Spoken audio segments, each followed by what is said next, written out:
লিডারশিপটা ছিল ethical leadership, কিন্তু এইটার অনেক বড় ক্রাইসিস আমাদের সমাজে, আমাদের নেতৃত্বের মাঝে। কি বলেন?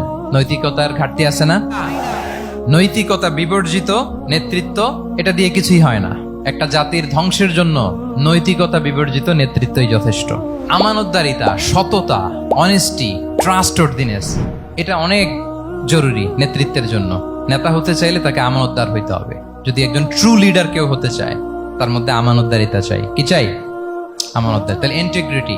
মজার ব্যাপার হচ্ছে, মক্কার কোরাইশরা, মক্কার লোকেরা রাসূল সাল্লাল্লাহু আলাইহি ওয়াসাল্লামের কাছে এসে আমানতের সম্পদ গচ্ছিত রাখতো। আবু জাহেলের কাছে রাখতো না, উতবা, শাইবা, ওয়ালিদ ইবনে মুগিরা, কারো কাছে রাখতো না। খেয়াল করে দেখেন, দল করে আবু জাহেলের, দল করে কার? কিন্তু আমানত রাখে কার বাসায়? কি অবাক করা কাণ্ড না? কর্মী হচ্ছে আবু জাহেলের, কিন্তু আমানতের সম্পদ রাখে কার কাছে?